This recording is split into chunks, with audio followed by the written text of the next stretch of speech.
Este é o Supremo Tribunal Federal, uma instituição que reúne tradição e modernidade no trabalho pela segurança jurídica de todos os cidadãos, sem distinção. Assim, o Supremo Tribunal Federal do Brasil conquistou o respeito de todos e assim permanecerá, sempre, como um dos pilares da nossa República.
Primeira Constituição brasileira, que foi influenciada pela França e criou uma mentalidade formalista no judiciário. O que importa é a formalidade, o que importa é o que está escrito na lei.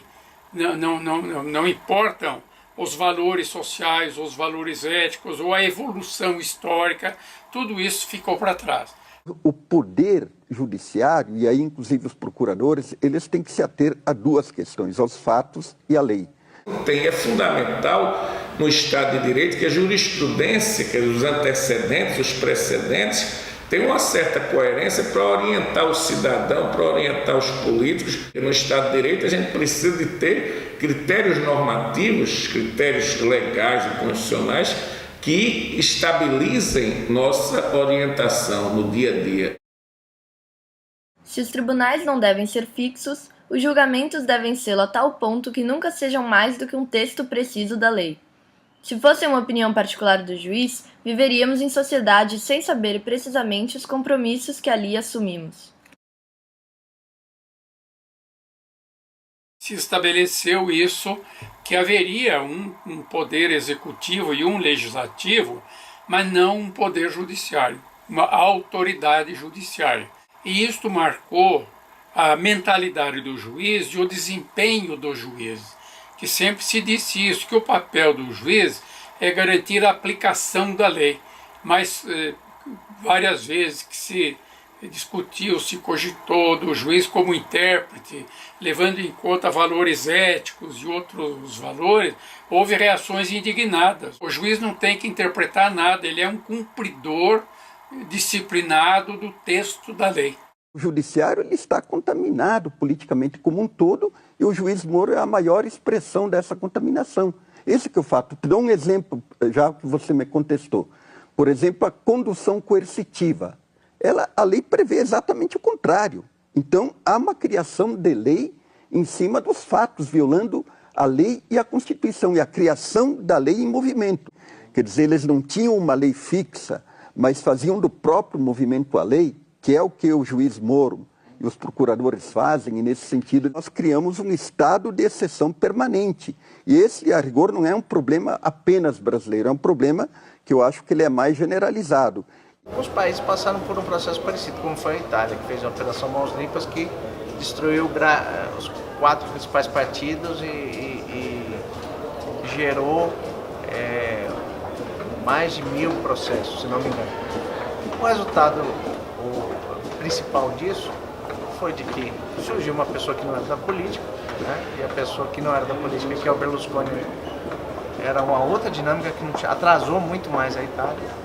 E ao mesmo tempo o efeito que ninguém comenta é que os parlamentos que vieram depois das Mãos Limpas criaram uma série de dificuldades que nunca mais o judiciário pôde investigar denúncias de corrupção. Então, quando você passa o caminho da justiça e entra na política, ou seja, você deixa de ser só um instrumento dentro do sistema legal do país para tentar administrar o país, ser a política, o resultado disso é sempre muito ruim para o país e para a justiça também. O que é a politização da justiça? É você fazer aquilo que a lei não lhe ampara. Para quê? Para você interferir no processo político em curso. Então isso é muito grave. O juiz Moro é o expoente desse processo, mas o judiciário como um todo ele está contaminado. Por quê? Porque se diz que a lei é feita em cima dos fatos, e isso cria um estado de exceção.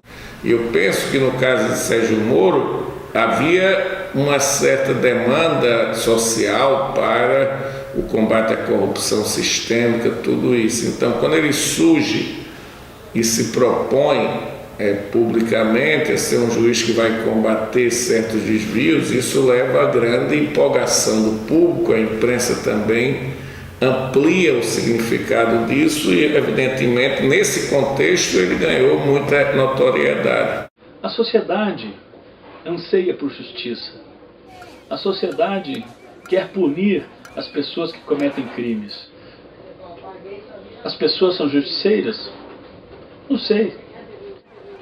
Uma pessoa, por exemplo, que quer que quem rouba vá para a cadeia é justiceira?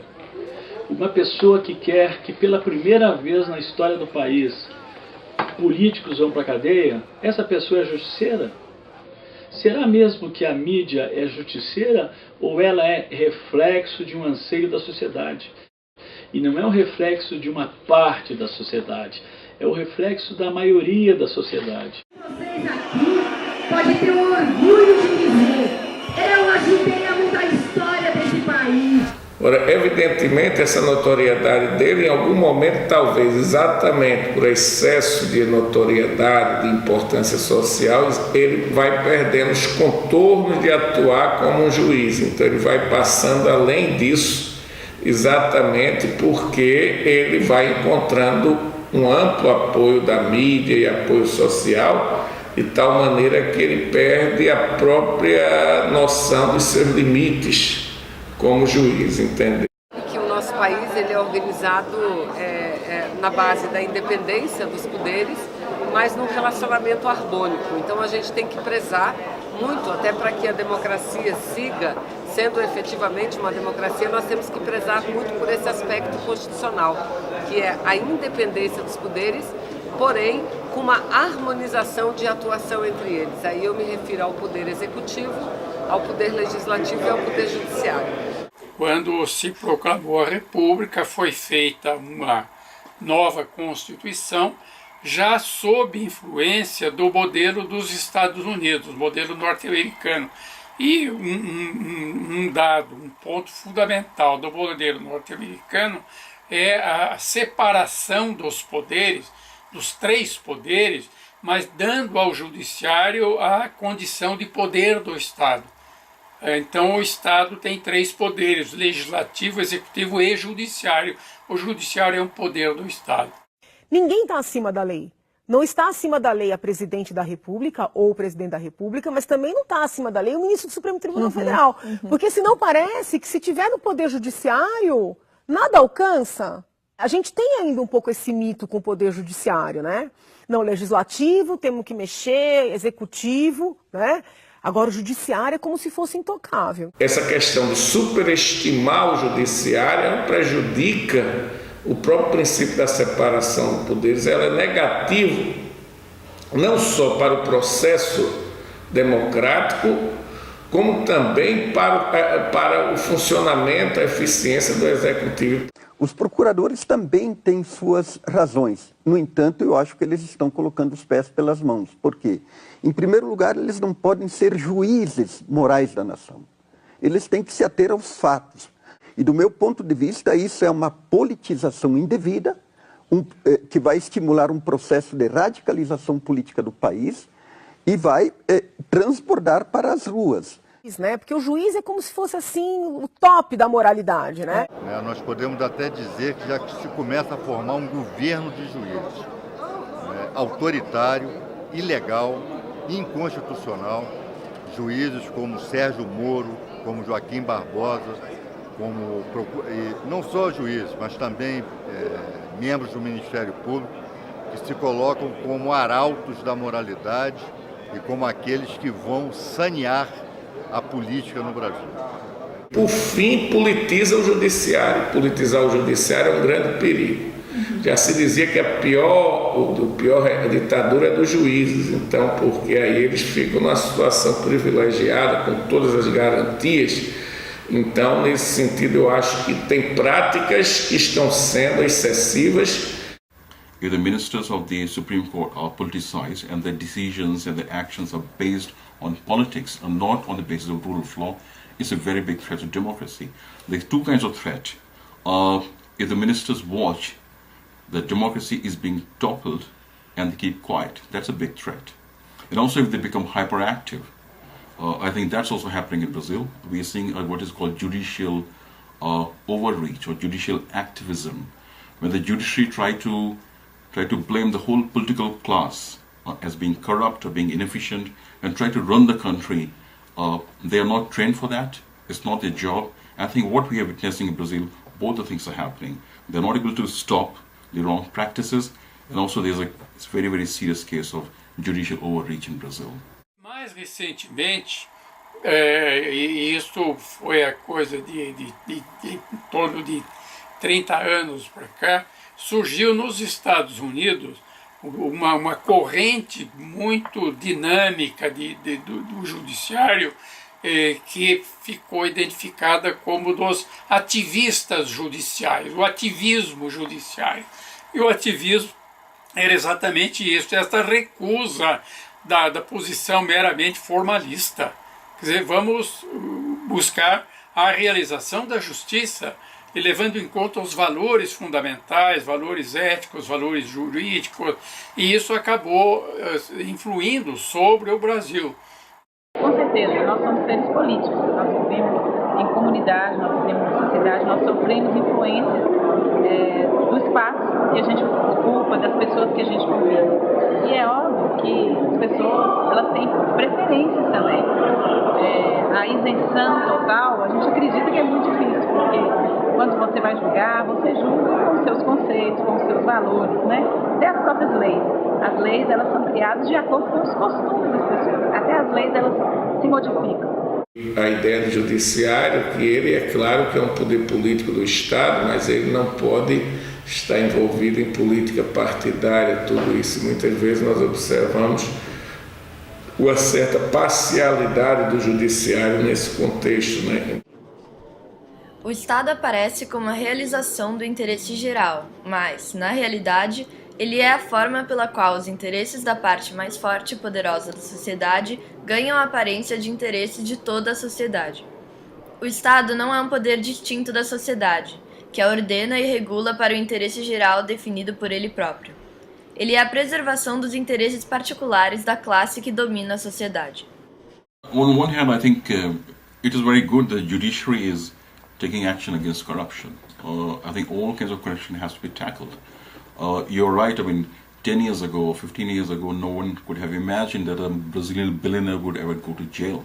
Or you know, our top politicians could be arrested because of corruption. But it's also something very serious to understand that what Judge Moro, or the whole Lava Jato operation has done is selective targeting of politicians from one political party, and that is the PT Workers' Party. If you look at the records, the politicians from PPS, from PMDB, are also involved in this scandal, but they have not been arrested. I don't think there's a case been built against them. So the impression you get that it's the selective witch hunting of politicians from one political party. Então, há atores do judiciário abertamente vestindo uma camisa e trabalhando para setores partidários. Ministros falando fora dos autos, dando entrevistas para revista de fofoca, dando entrevista em praça de alimentação de shopping. Alguns membros do judiciário eles perdem a noção de que o juiz tem que ser um poder mais distante da luta político-partidária e deve ser alguém que vai solucionar conflitos e não para estar tomando posições tão claras diante desses conflitos. O que é o processo de politização do Poder Judiciário? É o Poder Judiciário ir além daquilo que deva ir de fato, ou seja, tirar as vendas e abrir os olhos. Se nós verificarmos a posição da magistratura brasileira na Constituição de 88, nós vamos verificar que a magistratura recebeu uma incumbência extremamente importante como instrumento da justiça, que é papel do juiz agir, atuar na linha de frente, naturalmente dentro da lei, especialmente cumprindo a Constituição, mas procurando a realização da justiça. O que está acontecendo no Brasil hoje, por mais que seja uma tragédia, é importante olhar por um lado aonde fica a lição, né? Um lado pedagógico do que está acontecendo. Não é segredo para ninguém o papel de ministros do Supremo, abertamente, à luz do dia, negociando interesses corporativos, por exemplo, aumento de salário, por exemplo, aumento da idade para aposentadoria, mudando regra constitucional, isso aos olhos de todo mundo, e agindo como verdadeiros lobistas, para garantir interesses duvidosos. Eu entendo que existem duas questões que são fundamentais de serem enfrentadas por nós. Uma delas, senhor presidente, é a impunidade e a outra, a seletividade. Seletividade quando nós assistimos, muitas vezes, condutas diferentes diante de situações semelhantes. Há situações como essa que nós estamos assistindo, onde indivíduos que roubaram durante anos centenas de milhões de reais dos cofres públicos, pelo fato de fazer uma delação premiada, passem a cumprir pena em verdadeiros spas. Isso, do meu ponto de vista, estimula a impunidade, deve ser combatido, e eu gostaria de falar aqui muitas outras questões que certamente terei oportunidade de falar na frente do doutor Sérgio Moro, porque faço questão que ele conheça publicamente aquilo que eu penso, aquilo que eu espero da justiça do nosso país. Muito obrigado, senhor presidente. Ouvi as questões do deputado Paulo Pimenta e não vou comentar aqui casos concretos. E, infelizmente, meu tempo realmente já acabou. Eu vou pedir escusas mais uma vez aos senhores parlamentares, senhoras parlamentares.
Tá bom?